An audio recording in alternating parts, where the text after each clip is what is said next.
नमस्ते साथियों, IAS basis warriors में स्वागत करते हैं। और अंतिम समय 17 बीपीएससी प्रीलिम्स 2024 के लिए एग्ज़ाम हॉल स्ट्रेटजीज क्या हो गए आपके। तो मुझे एक से अधिक वीडियो बनाने के लिए टाइम नहीं है और आपको भी देखने के लिए टाइम नहीं है, तो मैं शॉर्ट से शॉर्ट रखने की कोशिश करूंगा और एक ही वीडियो में हर चीज़ को समराइज़ कर दूंगा।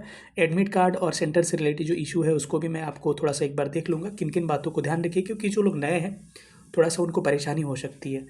दूसरा चीज़ के नंबर ऑफ़ क्वेश्चंस अटैम्प्ट्स क्या होने चाहिए। पीटी इजी होगा इस बार, इसके बारे में बात करेंगे। सिर्फ स्कोर क्या हो सकता है, एलिमिनेशन मेथड कैसे किन क्वेश्चन पर लगाएं और क्वेश्चन को अटेम्प्ट कैसे करें, सबसे बड़ा चीज़ इस पे हम लोग डिस्कस करने वाले हैं। तो सबसे पहले कुछ प्रिकॉशन है जिस पर हम लोग आपको बात कर ले रहे हैं, क्योंकि एग्ज़ाम हॉल की पहली जो तकनीक और रणनीति होती है कि सबसे पहले आपको रोल नंबर वगैरह या फिर जो भी बुकलेट वगैरह है, सिग्नेचर्स वगैरह है, सब कुछ अच्छा से कर लें। उसके बाद से अगला पहलू आपका एग्ज़ाम है, वो आपने कर लिया तो आधा आपने जंग पहले ही जीत लिया। उसमें मिस्टेक नहीं होने चाहिए, क्योंकि पहले ही आके आप कमेंट करने लगते हैं कि सर मेरा ये हो गया, रोल नंबर गलत हो गया, ओएमआर में दिक्कत आ गया, बहुत सारी इश्यूज़ होते हैं। तो उसको पहले आपको निपटा। एक नोटिस में दिखा दे रहा हूँ, क्योंकि बहुत सारे लोगों के जो है, अगर आपके सिग्नेचर्स या फिर आपके फ़ोटो क्लियर नहीं है तो आपको उसके लिए क्या करना है मैं बता रहा हूँ।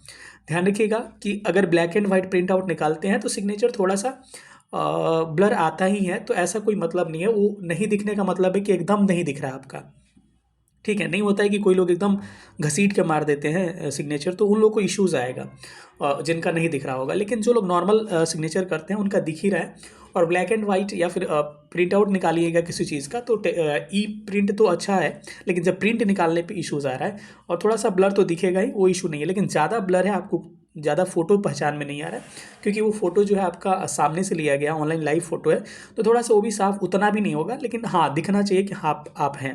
तो कोई इशू नहीं है, उसके लिए ज़्यादा परेशान नहीं होना। लेकिन हाँ, जिनको बिल्कुल फ़ोटो समझ में नहीं आ रहा है या फिर जिन बिल्कुल सिग्नेचर समझ में नहीं आ रहा है, पहले उनके बारे में बात कर लेते हैं। चलिए हम लोग देखते हैं इसके बारे में। इसके लिए आयोग की वेबसाइट पे जाइएगा तो एक आपका नोटिस इस तरह का आपको मिलेगा, डिक्लेरेशन करके एक नोटिस मिलेगा। उस डिक्लेरेशन नोटिस में आपको क्या करना है, यहाँ पर अपना फ़ोटो अटेस्टेड कराना है, गजेटेड ऑफिसर कोई भी होगा उनसे, और यहाँ हिंदी और इंग्लिश में सिग्नेचर कर देना है। मेनली आपको फ़ोटो और सिग्नेचर ही देखना था, और ऊपर मैं क्या हूँ और क्या है ये सब फॉर्म फिल कर देना है बस। और केंद्राधीक्षक जो होंगे वहाँ के आपके सिग्नेचर कर देंगे। तो बस ये सिंपल सा है, इसको आप कर सकते हैं। किसी भी गैजेटेड ऑफिसर से आप यहाँ पर फोटो पे अटेस्टेड करवा सकते हैं। हम लोग बात करते हैं कि आपको एग्जाम हॉल में सेंटर पे 9:30 में एंट्री स्टार्ट हो जाएगी और फाइनली 11 बजे तक एंट्री चलेगा। आप लोग को ध्यान रखना है कि आपको एग्ज़ाम अगर आपके डिस्ट्रिक्ट में नहीं है या फिर पास में नहीं है, तो मैं आपको प्रेफर करूँगा कि एक दिन पहले एग्ज़ाम सेंटर पे पहुंच जाइएगा। वो आपके लिए ज़्यादा होगा, रूम वगैरह या फिर जैसे भी व्यवस्था हो सके, ठंडी का टाइम है तो आप उसको अपना मैनेज कर लीजिएगा, क्योंकि वो ज़्यादा अच्छा होता है। रात में सो के सुबह में आराम से निकल के कुल वाइड से हम लोग पेपर देंगे, ठीक है। दूसरी चीज़ हो गई, तो टाइम से पहुंचना है। टाइम से नहीं पहुंचेगा, पता चलेगा 9:30 का टाइम दिया गया, 10 से 11 बजे के 11 बजे पहुंच रहे हैं, 11:15 में और हड़बड़ी में गड़बड़ी कर दी, गेट क्लोज हो गया, गेट में एंट्री भी हुआ तो अंदर जाने के बाद कितना धक धक हो रहा है कि आपका चीज़ें खराब हो जाएंगी। तो पहला आपको ध्यान रखना है कि समय से सेंटर पे 9:30 में एंट्री है, तो आप 8 से 9 बजे के बीच में, 9 बजे के आसपास आप वहाँ पे पहुँच जाइएगा, ठीक है। लास्टली 11 बजे ही गेट क्लोज होगा, मतलब 1.5 घंटा एंट्री लगभग होगी। पहली बात आपने समझ में आ गया। दूसरा चीज़ है कि आप फोटो सिग्नेचर का जो हमने बात कहा था उस पर हो गया। एडमिट कार्ड आपको क्या करना है, एडमिट कार्ड मैं कहूँगा कि 3 आप ले लीजिएगा, क्योंकि एक तो एग्जाम हॉल में आपका जो स्टिकर लगेगा वो, और एक और रखिएगा, 3 मेरे ख्याल से 3 रख लेना है, ठीक है।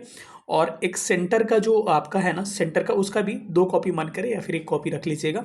उससे क्या होगा कि उसका काम तो नहीं लगेगा, लेकिन आपको देखने के लिए, सेंटर कोड मिलाने के लिए या फिर सेंटर कहाँ है ढूंढने के लिए, बस इतना। इसको कैसे निकालना है, आयोग की ये गलती है, इसमें आयोग को क्या करना चाहिए, प्रिंट का ऑप्शन देना चाहिए।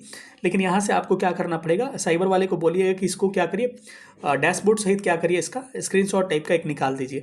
बस इसी से मतलब है सेंटर से, बाकी इसका कोई यूज़ नहीं है, ठीक है। अब ब्लैक ब्लू पेन देखिए, एक तो जेल पेन आपको यूज़ बिल्कुल नहीं करना है, और बॉल पेन यूज़ करना है। तो बॉल पेन में क्या, बॉल पेन में आपको ब्लैक मैं प्रेफर करूंगा। देखिए ब्लू ब्लैक से ज़्यादा फर्क नहीं पड़ता है, लेकिन कभी कभी समय जब कम होता है तो उस टाइम पे क्या होता है, जो नए बच्चे उनको पता नहीं होगा कि थोड़ा सा जल्दी में कलर करिएगा ना, तो ब्लैक वाला जल्दी लेता है, ठीक है। और गोला को प्रॉपर कलर करने की कोशिश करिएगा। अगर बाई दी में थोड़ा सा कलर गड़बड़ सड़बड़ हो गया, थोड़ा सा अगर चल गया, तो अगला गोला फिर उसी में राउंड कर सकते हैं, थोड़ा सा अच्छा से डार्क कर लीजिएगा।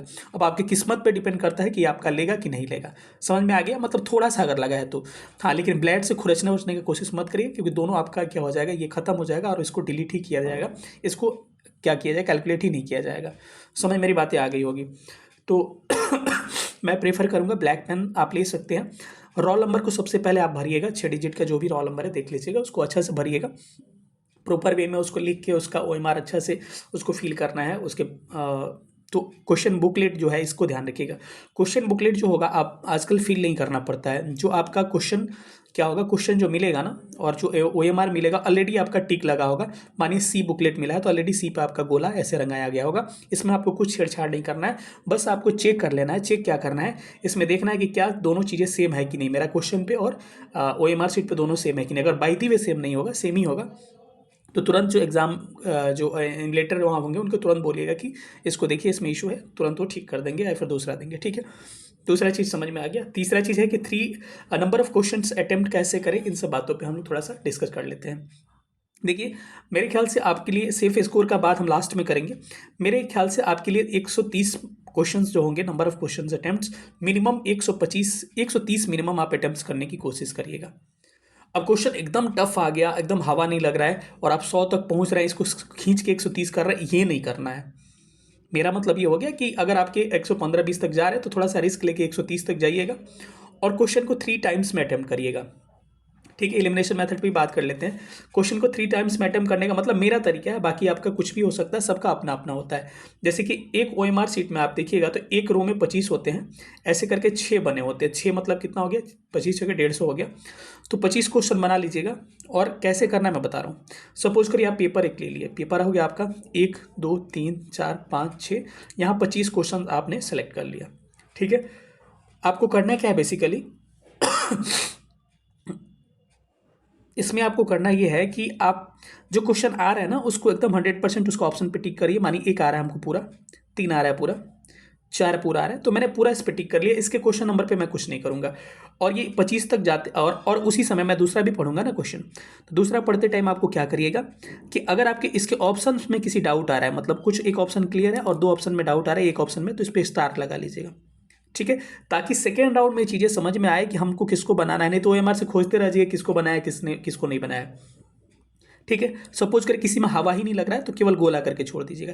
3 मैंने टाइप बताया, पहला एक ऑप्शन पे टिक कर लीजिएगा जो एकदम 100% श्योर होगा आपका। दूसरा जो थोड़ा सा ऑप्शंस में किसी में डाउट जा रहा होगा स्टार लगा लीजिएगा ताकि सेकंड टाइम में पता चले। और एक एकदम गोला लगा लीजिएगा जिसको लास्ट टाइम पे अटेम्प्ट करेगा इसमें हवा ही नहीं लग रहा है मुझे। ठीक है, ये चीज़ें हो गई।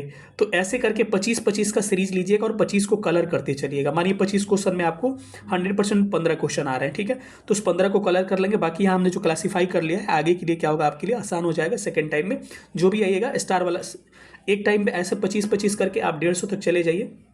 फिर सेकंड टाइम में आइए तो स्टार वाले क्वेश्चन को लगा लीजिए थोड़ा सा जल्दी जल्दी करके।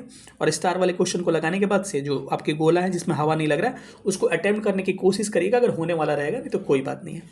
एलिमिनेशन मेथड मैंने ऑलरेडी बताया, एक वीडियो डाला है उसको मैं आपको पिन कर दे रहा हूँ, कैसे एलिमिनेशन मेथड अप्लाई करना है, किन क्वेश्चन पे अप्लाई करना है। मैंने स्टेटमेंट वाले क्वेश्चन पे ही अप्लाई करने की कोशिश करिएगा। डायरेक्ट फैक्चुअल क्वेश्चन जो होंगे, जैसे कि प्रश्न आ गया कि चंपारण सत्याग्रह कब हुआ था, 1917 1930, इस तरह से। तो ऐसे प्रश्नों पे आप एलिमिनेशन मत लगाइएगा।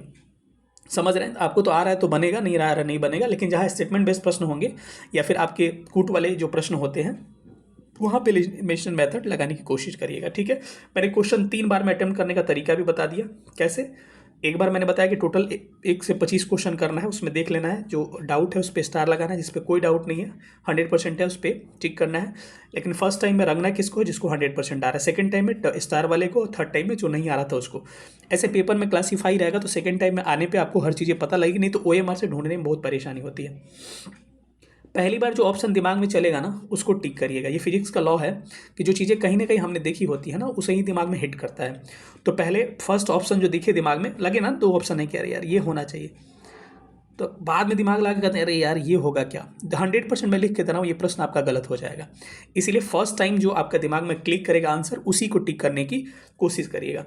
नंबर ऑफ क्वेश्चन अटेम्प्ट्स मैंने बता दिया कितना करना है, 130 के आसपास क्वेश्चन अटेम्प्ट करने हैं। ठीक है, अब देखिए एग्जाम से पहले आपका स्कोर तो कोई नहीं बता सकता कितना सेफ स्कोर हो सकता है, लेकिन आपका 2 तरह का आपका पेपर हो सकता है। अगर इजी टू मॉडरेट टाइप का प्रश्न है तो मैं आपको बता दे रहा हूँ इसके लिए बता दे रहा हूँ कि अगर मेल अगर कैंडिडेट है एक तरफ मैं कह दे रहा हूँ और एक तरफ का फीमेल कैंडिडेट, ठीक है, तो मेल कैटेगरी में डिवाइड नहीं कर रहा हूँ। आप इजी टू मॉडरेट क्वेश्चन है अगर, तो आपके 90 प्लस आगे अगर आपके मार्क्स, क्वेश्चन आपने ठीक कर लिया 90 प्लस मतलब नेगेटिव काट के, तो आप सेफ हैं, आपका रिजल्ट हो जाएगा।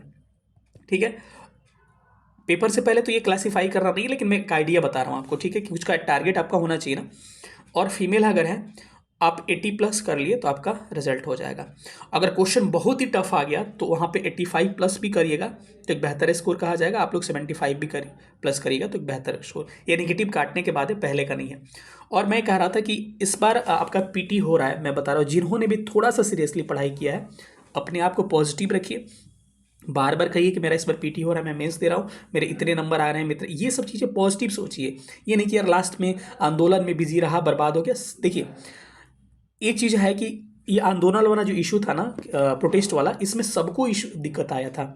सबके यहाँ पे 5-10 नंबर सबके कम हुए हैं, यानी कि सबको सिलेबस रिवाइज करने में इशू आया है। और लास्ट टाइम सब कोई ओह पोह की स्थिति में थोड़ा बहुत देख के जा रहा है, सबकी स्थिति वही है। हम लोग भी इंगेज रहे उसी चीज़ में और समय बर्बाद हुआ। लास्ट के 3 दिन तो मिला फिर से ठीक से रिवीजन के लिए। तो आपको डरना नहीं है, रोना नहीं है कि ये हो गया वो हो गया। अरे हो गया, सबके साथ हुआ, आपके साथ नहीं हुआ।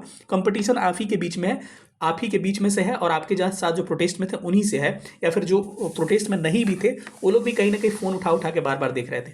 अब उस पर रोना नहीं है कि मर जाएंगे, ये होगा नहीं होगा ये होगा, नहीं बिल्कुल नहीं। जो चीज़ें हो गई उसको छोड़िए, इसी में हम लोग रास्ता निकालने की कोशिश करेंगे। सबसे पहले पॉजिटिव रहना है कि आपका रिजल्ट हो रहा है। रिजल्ट इसलिए हो रहा है, इसका कारण समझिए, क्योंकि आप 4-5-6 महीने से लगातार पढ़ाई कर रहे हैं। एग्ज़ाम डेट एक्सटेंड कई बार हुआ पहले भी। और दूसरा चीज़ है कि आपके 22 से 25 हज़ार रिजल्ट जो आपके दिए जाएंगे प्रीलिम्स का, इतना रिजल्ट कभी नहीं दिया गया है आज तक बीपीएससी के इतिहास में। इसीलिए एक सबसे बड़ा कारण है कि आपका पीटी आसानी से हो रहा है।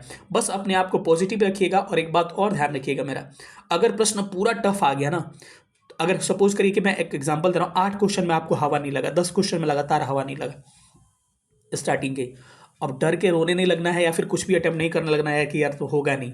ध्यान रखिएगा, ऐसे प्रश्न में क्या होगा ना कि 70-75 कटअप चला जाएगा, 75 आपका 73 आएगा, आपका 2 नंबर से नहीं होगा, तब पछताइएगा। काश थोड़ा सा सावधानी से पेपर अटेम्प्ट किए होते तो मेरा हो गया होता। ये एग्जाम्पल सीडीपीओ का पेपर जब हुआ था तो हम लोग ने उसमें देखा था। ठीक है, कितना भी प्रश्न हार्ड रहे, अंतिम प्रश्न लास्ट प्रश्न तक क्या करना है आपको, लास्ट प्रश्न तक आपको संघर्ष करते रहना है। ठीक है, एलिमिनेशन वाला बात मैंने बोला था, एलिमिनेशन वाला मेथड वाला वीडियो जो है आपने देखा होगा, नहीं देखा होगा तो मैं पिन करते रहा हूँ। काफ़ी अच्छा प्यार दे रहे हो आप लोग, 15,000 व्यू लगभग चला गया है और कल ही मैंने शाम को उसको पोस्ट किया है। ठीक है, बस यही था। और मेरा एक लास्ट वीडियो होगा और ये एग्ज़ाम से पहले आपका अंतिम वीडियो होगा, क्योंकि बार बार मेरे पास भी समय नहीं, आपके पास भी समय नहीं है। बस मैं यही कहूँगा, महादेव से, महादेव के भक्त हूँ, सबका प्रीलिम्स हो, सब लोग पॉजिटिव रहिए। All the best. Thank you session देखने के लिए बहुत बहुत धन्यवाद। Thank you so much.